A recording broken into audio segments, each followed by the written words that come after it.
Olá, colega da Inove. Bom dia, boa tarde, boa noite, boa madrugada. Eu sou Fernanda Conrado, advogada contratualista, e desejo boas-vindas a você que está aqui sempre em busca do conhecimento. Lembrando que a gente aprende e ensina e aprende. Então, vamos lá.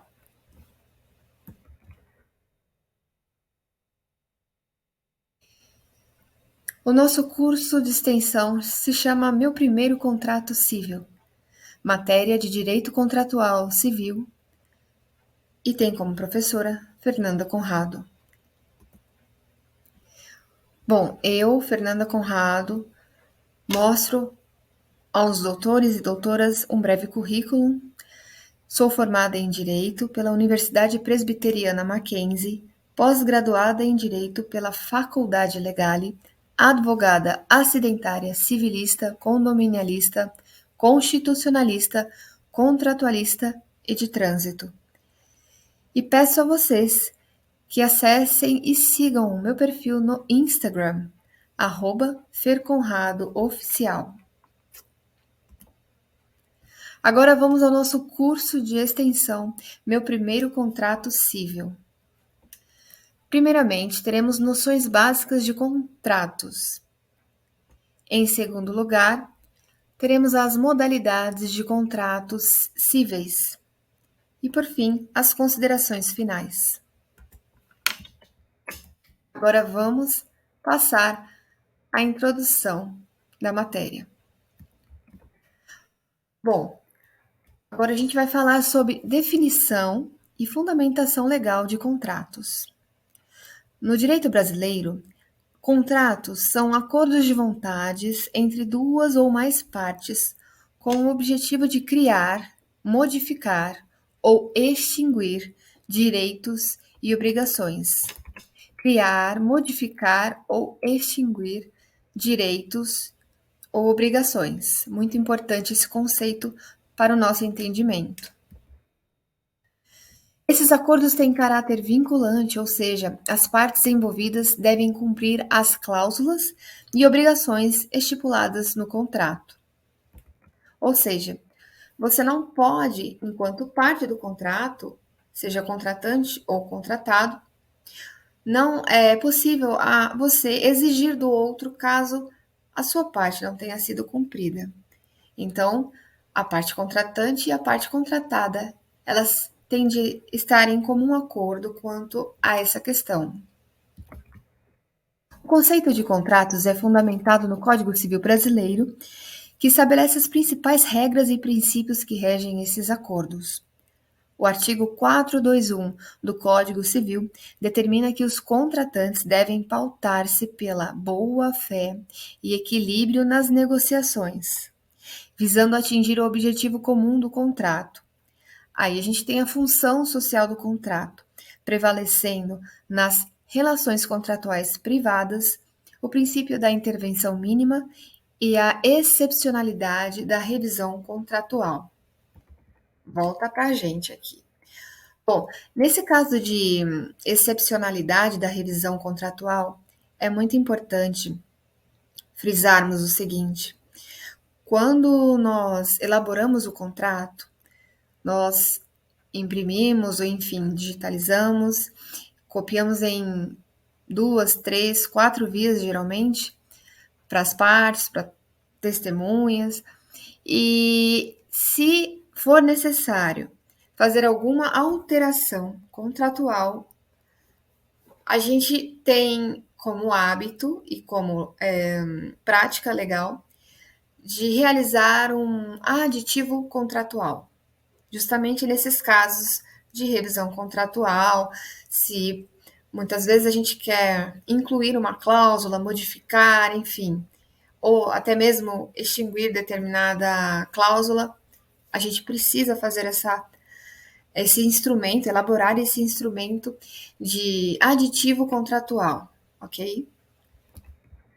Bom, assim, os contratos são uma das principais formas de estabelecer relações jurídicas e comerciais no Brasil, abrangendo vários tipos e finalidades, várias modalidades, né? São diversas situações que podem ser utilizadas os contratos, como no caso de compra e venda, locação, prestação de serviços, parcerias, entre outras. Essas situações fiquem tranquilos e tranquilas que nós veremos ao decorrer desse curso de extensão. Por ora, vamos entender os conceitos básicos, como eu havia dito no início da nossa aula desse nosso curso. Então, prosseguimos. Para que um contrato seja válido e produza efeitos legais, ele deve atender a requisitos específicos. E esses requisitos eles estão previstos na legislação civil, no Código Civil Brasileiro. Quais requisitos são esses? A gente tem isso muito expresso no Código Civil, como eu havia dito. Esses requisitos são capacidade das partes envolvidas, objeto lícito, forma escrita, quando exigida por lei, e consentimento mútuo. Ou seja, as partes contratantes, elas precisam consentir na elaboração desse contrato. Por isso é muito importante que esse contrato ele seja equilibrado, ele equilibre, enfim, as relações contratuais que ele vai reger, né? Além disso, os contratos podem ser interpretados e regulados de acordo com a legislação vigente e os princípios gerais do direito, a fim de garantir a segurança jurídica das relações contratuais. Qual a natureza jurídica dos contratos? A natureza jurídica desses contratos é uma natureza jurídica bilateral, ou seja, cada parte envolvida assume obrigações e direitos decorrentes do acordo. Então, há uma troca de interesses e benefícios entre as partes, estabelecendo uma relação jurídica recíproca. Além disso, os contratos podem ser classificados em diversas categorias. Aqui eu comentei sobre contratos unilaterais, contratos sinalagmáticos, contratos aleatórios. É importante observar que a natureza jurídica desse contrato ela pode variar de acordo com cada país o sistema jurídico. No Brasil, é praxe a natureza bilateral dos contratos. Inclusive, é um dos princípios fundamentais do direito contratual previsto civilmente. No direito brasileiro, tanto o contrato civil quanto o contrato trabalhista, eles têm natureza de negócio jurídico bilateral, ou seja, são acordos de vontades entre duas partes que geram obrigações recíprocas. Então, você nunca vai ter um contrato unilateral, ou seja, eu vou fazer um contrato comigo mesma que a partir do ano que vem, não. Eu preciso fazer um contrato com outra pessoa plenamente capaz, de acordo com os requisitos que a gente anteriormente comentou. Os elementos essenciais dos contratos. Vamos lá. Então, esses elementos, eles são necessários à elaboração de qualquer contrato. Capacidade das partes. Então, as partes têm que ser maior de idade. Elas não podem ser menor de idade, tá? Mas elas podem estar representadas por representantes legais, enfim, em determinados casos. O objeto ele tem que ser lícito, ele não pode ter objeto proibido por lei ou contrário à moral e aos bons costumes. Então, não é possível elaborar um contrato de algo que foge ao escopo legal. Muito importante isso, porque o contrato, ele pode inclusive ser considerado nulo pela falta desse requisito. Ou seja, nesse caso de nada vai adiantar a elaboração de um contrato que não pode ser reconhecido, enfim, socialmente, não pode ser reconhecido no mundo jurídico. O consentimento ele deve ser livre e espontâneo, ou seja, as partes devem manifestar seu consentimento sem os vícios do consentimento, que a gente vai estudar mais para frente nesse curso de extensão, bem como é necessária a presença de testemunhas. A gente vai entender o porquê disso, mas dando um spoiler aqui, as testemunhas elas são interessantes e necessárias caso seja necessário a validade desse contrato. Então, elas reforçam ainda mais que esse contrato será válido nesse sentido. E, por fim, a forma prescrita não defesa em lei, ou seja, ele tem que seguir uma forma específica prevista em lei. Caso contrário, o contrato pode ser firmado de forma verbal ou tácita, ok? Então, não é que o contrato necessariamente tem que ser escrito. É recomendável que seja escrito, mas não é obrigatório. E agora sim, a possibilidade física e jurídica de cumprimento. O objeto do contrato ele deve ser possível de ser realizado, tanto do ponto de vista físico quanto jurídico. A gente sabe que muitas vezes a gente tem vontade de realizar um contrato, elaborar um contrato de algo que é impossível, mas isso vai ficar no plano das ideias, porque realmente não tem como executar esse contrato se ele não é executável. Ou seja, não tem como a gente elaborar um contrato sem a precisão de algo que seja palpável. Esses elementos são fundamentais para garantir a validade e a segurança dos contratos, protegendo os interesses das partes envolvidas e evitando práticas ilegais ou abusivas. Além desses elementos essenciais, os contratos também podem conter cláusulas específicas, dependendo da natureza e do propósito do acordo. É importante, então vamos frisar nesse momento a importância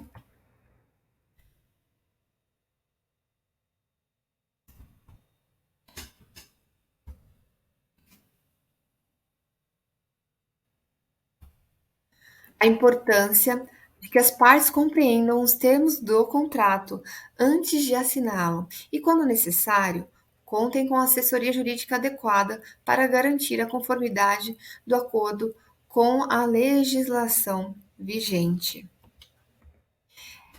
É trabalho do profissional da advocacia detalhar os termos dos contratos que ele for elaborar, explicar esses termos aos clientes, ou seja, a parte que ele eventualmente vá defender, né? E principalmente deixar esclarecida essa questão, que a assessoria jurídica ela deve ser adequada, porque o contrato ele tem muitas cláusulas, muitas cláusulas. E se a gente deixa de colocar uma cláusula ou coloca e não se lembra, isso pode acarretar problemas futuramente. Agora vamos à classificação dos contratos. Os contratos quanto à forma. Eles podem ser formais ou informais, que é aquela questão de ser escrito, verbal. E lembrando que nos contratos formais é necessário uma escritura pública. É um procedimento cartorário muito importante para que haja validade no âmbito público desse contrato. A classificação quanto à natureza da obrigação. Esses contratos podem ser unilaterais, que é algo muito específico, por exemplo, no contrato de doação, em que eu, donatária, aliás, eu, doadora, vou doar a um donatário o produto da doação. E os contratos podem ser, via de regra, bilaterais ou sinalagmáticos, onde as partes assumem obrigações recíprocas, por exemplo, no contrato de compra e venda. E por fim, A classificação quanto ao momento de execução, que ocorre nos casos de execução instantânea ou diferida, de trato sucessivo. Ou o contrato, ele é cumprido em uma prestação única, enfim, ou ele é cumprido em várias prestações, dependendo da natureza do objeto contratual. Temos também a classificação quanto à remuneração. Eles podem ser contratos onerosos ou gratuitos. E quanto à aleatoriedade, ou seja, eles podem ser comutativos ou aleatórios. Aleatórios no caso de que o contrato vai ter um objeto ou resultado dependente de um evento futuro e incerto. E são aqueles casos: se acontecer determinado evento, haverá determinado prêmio, recebimento de prêmio, recebimento de determinado objeto, e é bem específico nesse sentido também, ok? Agora, a capacidade para contratar e o consentimento são dois institutos contratuais muito importantes para que a gente entenda um pouco melhor a relação contratual. A capacidade para contratar, como a gente havia comentado, ela é para a pessoa física ou jurídica exercer seus direitos e assumir obrigações por meio de um contrato, ou seja, direitos e deveres, né? No caso de pessoas físicas, a capacidade ela está relacionada à idade, ao estado mental do indivíduo, em regra, após os 18 anos, mas pode haver casos em que o menor de 18 anos ele consegue contratar com a assistência de seus representantes legais. Via de regra, esses representantes legais, eles são simbolizados pelo pai, pela mãe ou pelo tutor, curador. Uma empresa, sozinha, ela pode contratar, né, como pessoa jurídica, para fins relacionados ao seu ramo de atividade, de acordo com as limitações impostas pelo contrato social ou estatuto. Isso no caso das pessoas jurídicas, quer dizer que a sua capacidade para contratar está relacionada à sua criação legal e ao seu objeto social. Até para que não haja nenhuma confusão nesse sentido. Ó. Se a empresa ela é do ramo alimentício, ela pode contratar nesse ramo, e não no ramo automotivo, por exemplo. O consentimento, né? O consentimento é a manifestação de vontade, ou seja, é a vontade livre e expressa das partes em celebrar um contrato. Para que um acordo seja válido, um acordo no sentido contratual, é fundamental que todas as partes envolvidas tenham pleno conhecimento e concordância com os termos e condições estabelecidos no contrato. O consentimento ele deve ser dado de forma livre de vícios. E essa ausência de consentimento válido é extremamente importante, porque prestem atenção nesse ponto.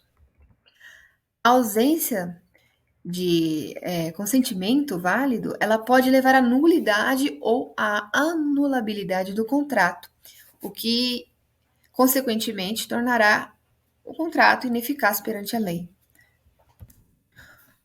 Em suma, a capacidade para contratar e o consentimento são pilares fundamentais no direito brasileiro para assegurar a validade e a eficácia dos contratos. Então, a capacidade, ela garante que as partes envolvidas tenham discernimento, tenham noção para assumir obrigações, noções de âmbito etário e de âmbito psicológico, né? E enquanto o consentimento livre, ele é livre e esclarecido, evita vícios na formação do contrato. Ou seja, a pessoa que contrata não pode, posteriormente, alegar vícios de consentimento. Caso ela alegue, essa pessoa, ela terá a possibilidade de ter o contrato nulo ou anulado por conta dessa questão. Agora a gente vai falar um pouquinho sobre a teoria da vontade e a teoria da declaração. Elas são importantes no direito contratual. A teoria da vontade, ela é conhecida também como teoria subjetiva ou teoria da autonomia da vontade. Ela enfatiza as vontades a vontade das partes envolvidas no contrato. Em outras palavras, se ambas as partes têm intenção de contratar, o contrato é válido, mesmo que não tenham seguido as formalidades específicas ou que a declaração de vontade não esteja clara. Mas contrastando com essa teoria, a gente tem a teoria da vontade, que é a teoria da declaração, também conhecida como teoria subjetiva ou teoria da estipulação para outrem, focada na manifestação externa da vontade das partes. Então, a primeira teoria, que é a teoria da vontade, ela é teoria subjetiva, ou seja, de dentro para fora, interno para o externo. Ao passo que a teoria da declaração, ela é objetiva, ou seja, de fora, externa. A teoria da declaração, ela apresenta a ideia de que um contrato é formado quando uma das partes faz uma declaração objetiva, expressa, né, que leva a outra parte a acreditar que o contrato foi celebrado. A ênfase nesse caso está na confiança e na razoabilidade das expectativas das partes envolvidas, independentemente das intenções internas das partes. Aí, o aluno pode entender nesse sentido, mas então são teorias que divergem entre si, são opostas? Será? Não é bem assim. No direito civil contratual brasileiro, ambas as teorias são relevantes e consideradas em diferentes contextos. Muito importante esse ponto. Muitas vezes no direito a gente tem a tendência de achar que as teorias que existem, as inúmeras, muitas vezes, teorias que existem, elas são conflitantes entre si, e não necessariamente. Nesse caso, as teorias são complementares, a depender do momento contratual. Se não, vejamos.